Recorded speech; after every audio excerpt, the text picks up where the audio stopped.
నొప్పి మాయం సర్జరీ దూరం ఆపరేషన్ లేకుండా మోకాళ్ళ నొప్పులకు ఆధునిక చికిత్స ప్రాణ పెయిన్ క్లినిక్. ఈ మధ్య కాలంలో రీసెంట్ గా హర్ష సాయి మిత్ర అనే ఒక టాపిక్ బయట వైరల్ అవుతుంది. అంతకుముందు యువ సామ్రాట్ గారు ఆయన బెట్టింగ్ యాప్స్ మీద రెస్పాండ్ అవ్వడం జరిగింది. దాని తర్వాత సడన్గా కొంచెం గ్యాప్, దాని తర్వాత మళ్ళీ వెంటనే ఈ హర్ష సాయి టాపిక్ మీద ఈ రేప్ కేసు అని ఇదని జరగడం, ఇవన్నీ రావడం బయటికి జరిగింది. అండ్ ఇదే విషయం కాకుండా అసలు హర్ష సాయి అనే టాపిక్ రాగానే యువ సామ్రాట్ గారు బయటకు వస్తారు. అసలు ఏంటి, అసలు వీళ్ళిద్దరి మధ్య ఉన్నది గొడవ ఏంటి, అసలు ఏంటి అనే విషయాలు మనకు తెలియనివి తెలుసుకునే ప్రయత్నం అయితే చేద్దాం. హాయ్ బ్రో, ఎలా ఉన్నారు? నమస్తే శివ గారు. అసలు చాలా రోజుల ఇంటర్వ్యూ తర్వాత మళ్ళీ ఇప్పుడు కలవడం జరిగింది. అవును, ఫస్ట్ ఇవన్నీ మాట్లాడుకుంటే ముందు సరదాగా బిగ్ బాస్ చూస్తున్నారా ఈసారి? అస్సలు చూడట్లే. ఎందుకు? చిరాకు పుట్టింది. మీరు వెళ్తానన్నారు, వెళ్ళకపోవడం వల్ల చూడట్లేదా? అట్లా కాదు, నాకు అసలు ఫస్ట్ ఆఫ్ ఆల్ నేను వెళ్దామని అనుకున్న మాట వాస్తవం. లాస్ట్ 2 seasons నుంచి వెళ్దామని ఒక టైం అయిపోయిన తర్వాత నాకు ఆ షో అంటే బోర్ కొట్టేసింది. పత్తాపరంలాగా అనిపించింది. లోపల పోయిన నేను వెళ్ళుంటే ఈ బెట్టింగ్ యాప్స్ రచ్చ తీసుకొని అక్కడ ఉన్నోళ్ళందరూ బెట్టింగ్ యాప్స్ ప్రమోట్ చేసేటోళ్ళే కదా. ఈ టేస్టీ తేజ గానీ, నాస్టీ మజ్ను గానీ, ఈ విష్ణుప్రియ గానీ, వీళ్ళందరినీ అక్కడ రోజు చేద్దాం అనుకుంటున్నా ఈ బెట్టింగ్ యాప్స్ దాని మీద. సో వాళ్ళకి నా ప్లాన్ ముందే తెలిసిపోయిందేమో. ఈడొస్తే అక్కడే హంగర్ స్ట్రైక్ కూర్చునేటోని. ఒకవేళ వీళ్ళు బెట్టింగ్ యాప్స్ ఆపే వరకు నేను బొంగుడు అన్నం తినను, ఏమైతే కానీ అక్కడే హంగర్ స్ట్రైక్ కూర్చునేటోని. సో అందుకనే తెలిసిపోయిందో లేకపోతే టూ కాంట్రవర్షియల్ అనుకున్నారో అందుకని నేనే వాలంటరీగా డ్రాప్ అయిపోయా ఆ ప్లాన్. స్టార్టింగ్ పాయింట్లోకి వస్తే హర్ష సాయిని టార్గెట్ చేయడానికి మీరు టార్గెట్ చేస్తున్నారా, లేకపోతే హర్ష సాయి టాపిక్ రాగానే హర్ష సాయి గురించి మీరు ఎందుకు మాట్లాడుతుంటారు? అంటే మీ ఇద్దరి మధ్యన ఏమైనా శత్రుత్వం కానీ లేకపోతే అసలు ఏముంటుందా? అతను ఒక యూట్యూబర్, నేను ఒక 43 years old ఐటీ సేల్స్ గై. మా ఇద్దరికి ప్రొఫెషనల్లీ పర్సనల్లీ ఎటువంటి గ్రడ్జెస్ లేవు, ఎటువంటి కామన్ ఫ్యాక్టర్ లేదు. పోనీ పత్తాపరం అతను ఎవరన్నా పోరికి లైటింగ్ కొడతా అంటే ఆ పోరిని నేను లైటింగ్ కొట్టాడు అనడానికి మా ఇద్దరిది సేమ్ ఏజ్ గ్రూప్ కూడా కాదు. అతను ఒక 26 years old గై, నేను ఒక 43 years old గై. సో మా ఇద్దరిది 2 వేరే వర్టికల్స్. ప్లస్ ఈ యూట్యూబ్లో కానీ ఇన్స్టాలో కానీ నేను ఈ యూట్యూబ్ మీద వచ్చే చిల్లర మీద బతకట్లే ఆయనలాగా. సో అందుకని నాకు అతనికి సంబంధం లేదు. నా ప్రాబ్లం హర్ష సాయితో ఒకటే, బెట్టింగ్ యాప్స్ ఎందుకు ప్రమోట్ చేస్తున్నావు, సేవ చేస్తున్నట్టు డ్రామాలు ఎందుకు చేస్తున్నావు? హర్ష సాయి చేయట్లేదు కదా, అందరినీ అన్నానుగా. ఇప్పుడు విష్ణుప్రియ పేరు చెప్పాను, ఇంకా పెద్ద పెద్ద సెలబ్రిటీస్ చేస్తున్నారు. విరాట్ కోహ్లీ. ఈ క్వశ్చన్ కి నేను ఆన్సర్ చెప్పి బోర్ కొట్టా. Virat Kohli betting apps promote చేయడానికి నోనా? Virat Kohli what is brand ambassador కొన్ని బెట్టింగ్ యాప్స్. విరాట్ కోహ్లీ నీకు ఎలా తెలుసు? క్రికెటర్, దేశానికి వరల్డ్ కప్ అందించిన క్రికెటర్, ఎన్నో సెంచరీస్ కొట్టిన క్రికెటర్. ఇతను ప్రమోట్ చేసేది ఒక లీగల్ బెట్టింగ్ యాప్, అది ఇండియాలో రిజిస్టర్ అయ్యింది.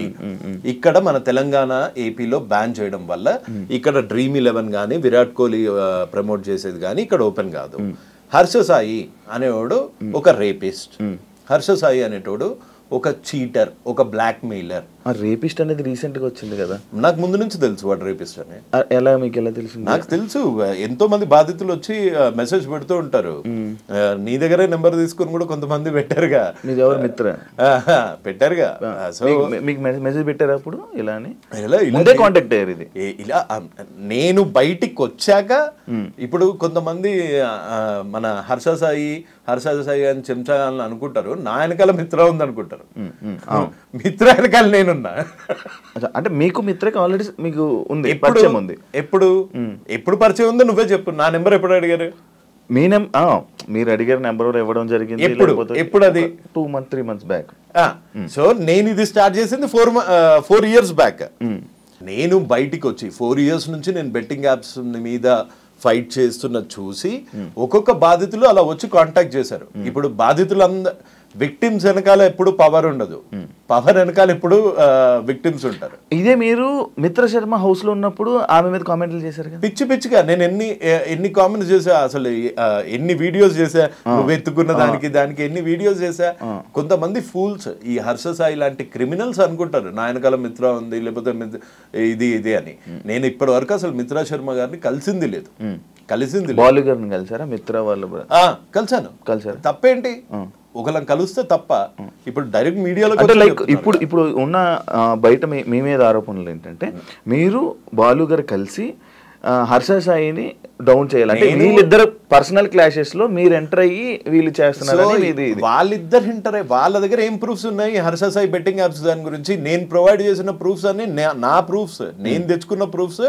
నేను ముందుకొచ్చాను ఫస్ట్, నేను మహాలో ఇంటర్వ్యూ ఇచ్చాను, నేను సుమన్ టీవీలో ఇచ్చాను. అదంతా అయిపోయాక ఎప్పుడో 2 నెలల కిందట వాళ్ళు వచ్చి మాకు జరిగిన అన్యాయం ఇది అని చెప్పుకున్నారు. అందులో తప్పేంటి? అంటే ఎవరు చెప్పుకోకూడదు, చెప్పుకుంటే వాళ్ళు నా వెనకాల ఉన్నట్టు. నువ్వు బెట్టింగ్ యాప్స్ ఎందుకు చేస్తున్నారా బత్తాయి? నా క్వశ్చన్ అది. నువ్వు బెట్టింగ్ యాప్స్ ఇది ఇప్పుడు చేయలే కదా, నేను నీ వెనకాల ఎవడున్నాడంటే నా వెనకాల ఎవడున్నాడు అంటే నీకెందుకు బే? నువ్వు బెట్టింగ్ యాప్స్ ఎందుకు చేస్తున్నావు? ఇల్లీగల్ బెట్టింగ్ యాప్స్ ఎందుకు ప్రమోట్ చేస్తున్నావు? యువతను ఎందుకు చంపుతున్నావు? సేవ చేస్తున్న ముసుగులో ఈ పత్తాపారాలు ఎందుకు చేస్తున్నావు? ఇప్పుడు కొత్తగా ఇంకో క్వశ్చన్, నువ్వు రేపులు ఎందుకు చేస్తున్నావు? అమ్మాయిల ఫోన్లు ఎందుకు ట్యాప్ చేస్తున్నావు? అమ్మాయిల ఫోన్లు ట్యాపులు చేస్తున్నారా? మరి రికార్డులు చేసుకోవట్లేదా? ప్రతి దానికి ఇంకో దాంట్లో రికార్డులు రికార్డ్ ఎవడు చేస్తాడు? క్రిమినల్ గాళ్ళు చేస్తారు. ఒక అమ్మాయి ప్రపోజ్ చేసేటప్పుడే ఆయన సేఫ్టీ కోసం ఆయన చేసుకున్నాడు. అదే సేఫ్టీ ఉండటానికి ఈడెవడు అసలు ఒక అమ్మాయి మాట్లాడిందంటేనే రికార్డ్ చేసేటప్పుడు అసలు నువ్వు అసలు అబ్బాయివేనా లేకపోతే నా మీద కేసు పెట్టినట్టు ట్రాన్స్జెండర్వా? ఓకే సార్, ఇది కాదు బ్రో, నాకు ఒక డౌట్. యాక్చువల్లీ ఇది రేప్ అంటారా? ఏది ఇప్పుడు మిత్రజన్మ పెట్టిన కేసు అది రేప్ అని అంటారా? దట్స్ ఎ క్వశ్చన్ టు మిత్ర. అండ్ వాడుకొని వదలడం కూడా రేప్ అని అంటున్నారు. ఇప్పుడు వాడుకొని వదిలాడు కాదు. ఇప్పుడు మీరు ఒక అబ్బాయి, మనం ఒక అబ్బాయి, దీన్ని రేప్ అని ఎలా కన్సిడర్ చేస్తున్నారని? నేను ఒక అమ్మాయిని వాడుకున్నాను, నేను ఒక అమ్మాయిని వాడుకొని వదిలేసాను అనుకో, ఆ అమ్మాయి రేపొద్దున రేప్ చేశాడు, నాకు ఆశ చూపించి రేప్ చేశాడు, పెళ్లి చేసుకుంటా అని ప్రామిస్ చేసి పెళ్లి చేసుకోలేదు అని పెట్టింది అనుకోండి కేసు, అది రేపే అవుతుంది కదా ఇవాళ రేపు యాజ్ పర్ లా. ఆమె పెళ్లి చేసుకుంటుంది అంటే మనోడు పెళ్లి చేసుకుంటాను, హర్ష సాయి పెళ్లి చేసుకుంటాను అని అన్నట్టు కానీ, లేకపోతే మిత్ర ఇదేనా కన్వర్జేషన్ మీ దగ్గర ప్రూఫ్ ఉందా? అదే నా దగ్గర ప్రూఫ్ ఉందా అని అడుగుతున్నావు. ఒకటి, నా దగ్గర బెట్టింగ్ యాప్స్ ప్రమోట్ చేస్తున్నందుకు నేను నన్ను రేప్ చేశాడని పెట్టానా?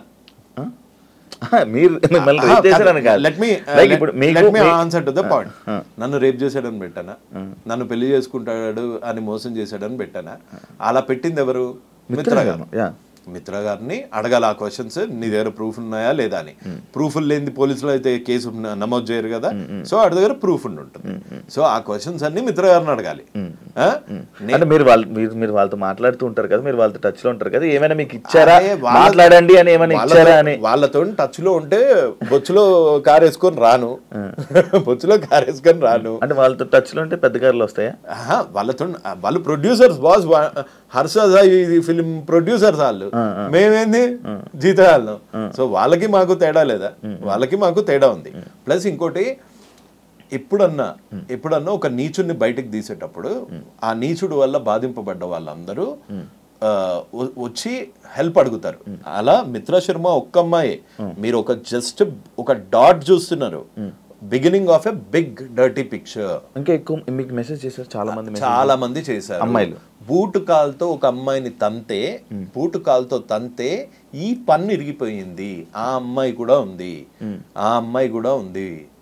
సో నా వెనకాల మిత్రా శర్మ ఉంది అని ఆ సొల్లు చెప్పుకొని నువ్వు ఎక్కడో ఇంటర్వ్యూలో ఒక మెస్మరైజింగ్ లో సింపతి కార్డు వాడుతున్నావు, కానీ నీ పత్తాపారం నువ్వే ఒప్పుకున్నావు. నా దగ్గర ఇంత హార్డ్ డిస్క్లు ఉన్నాయి, ఇన్ని వాయిస్ రికార్డులు ఉన్నాయి, అన్ని వాయిస్ రికార్డులు నేను మాట్లాడుకుంటాను శివ, లేకపోతే నువ్వు ఇంకో అమ్మాయి ఎవరన్నా మాట్లాడుకోగానే ఇంకో ఫోన్ నుంచి నువ్వు చేస్తావా? అసలు నీ జోబులో ఎన్ని ఫోన్స్ ఉన్నాయి? 2 ఫోన్లు పెట్టుకొని ఇంకొక ఫోన్ లో రికార్డ్ చేశాడంటే ఆ బిహేవియర్ నీకు ఒక క్రిమినల్ లాగా అనిపిస్తుంది. ఒక అమ్మాయి ప్రపోజ్ చేస్తుంటే ఆ ప్రపోజ్ చేస్తున్న వాయిస్ రికార్డ్ చేసుకునేంత ఈడియట్ ఎవడుంటాడు? That's my basic question.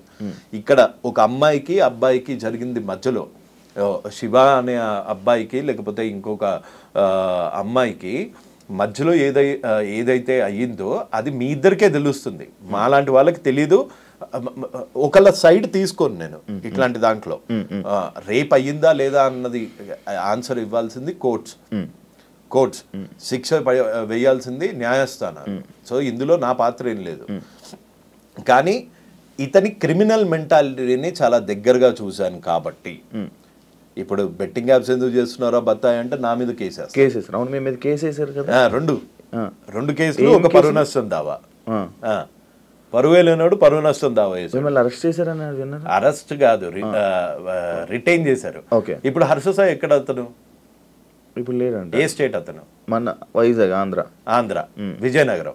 ఇప్పుడు హర్ష సాయి చిల్కలగూడలో ఉంటున్నట్టు ఒక ఎఫ్ఐఆర్ కాపీ చూపిస్తా అంటే కేసు వేయడానికి కూడా నువ్వు చీటింగే.